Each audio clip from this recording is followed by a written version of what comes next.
AP ప్రజలకు new year gift ఇచ్చిన revenue శాఖ తాడిపత్రిలో దీక్ష చేపట్టిన జేసీ ప్రభాకర్ రెడ్డి. ఇలాంటి టాప్ 10 ఏపీ న్యూస్ ఇప్పుడు చూద్దాం.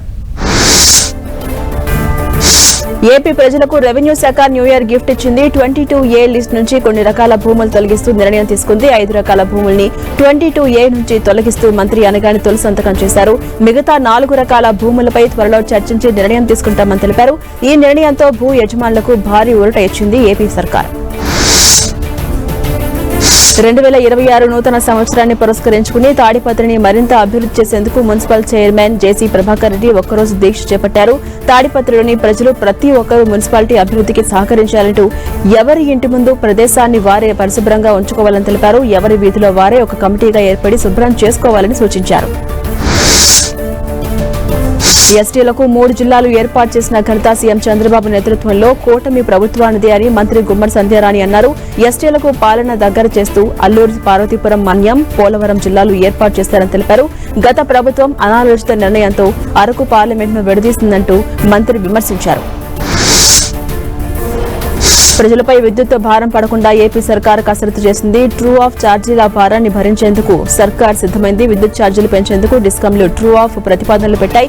డిస్కం ప్రతిపాదనలు తిరస్కరిస్తూ ఏపీ ఈఆర్సీకి కూటమి సర్కార్ లేఖ రాసింది. ట్రూ ఆఫ్ భారాన్ని ప్రభుత్వమే భరిస్తుందని లేఖలో సర్కార్ స్పష్టం చేసింది. పోలవరం ప్రాజెక్టు పనులు తుది దశకు చేరుకుంటున్న సమయంలో వాటిని పరిశీలించడానికి మరోసారి విదేశీ నిపుణుల బృందం రాబోతుంది. ప్రాజెక్టు పరిధిలో 20 నుంచి 22 దాకా 3 రోజుల పాటు పర్యటించబోతున్నారు. డయాఫ్రమ్ వాల్ నిర్మాణ పురోగతి, నాణ్యతా ప్రమాణాలు, డిజైన్ల మేరకే పనులు పూర్తవుతున్నాయా లేదా అటువంటి అంశాలపై తెలుసుకోబోతున్నారు. ప్రకాశం జిల్లా కందుకూరులో డివైడర్ సెంట్రల్ లైటింగ్ ను ప్రారంభించారు MLA Inturi Nageswararao. Central lighting తో పామూరు రోడ్డు కలకల్లాడింది. స్థానికులు కలర్ఫుల్ వెలుగును స్వాగతించారు. 2 కోట్లతో పనులు పూర్తయినట్టుగా ఎమ్మెల్యే పేర్కొన్నారు. కందుకూరు పట్టణాభివృద్ధికి సీఎం చంద్రబాబు 50 కోట్లు ప్రకటించగా ఇప్పటికే 20 కోట్లతో పనులు జరుగుతున్నాయని ఆయన పేర్కొన్నారు. చీరాల నియోజకవర్గంలో 150 కోట్లతో అభివృద్ధి పనులు చేపట్టామని, గత ప్రభుత్వంతో పోలిస్తే మెరుగైన పాలన అందించామని ఎమ్మెల్యే మద్దులూరి మాలకొండయ్య తెలిపారు. సీఎం చంద్రబాబు నాయకత్వంలో సంక్షేమం, అభివృద్ధి 2 కళ్లుగా అభివృద్ధి పదంలో నడిపిస్తున్నారని తెలిపారు. ప్రజల దాహార్తి తీర్చేందుకు జలజీవన్ మిషన్ పథకం ద్వారా నిధులు తెచ్చామని తెలిపారు.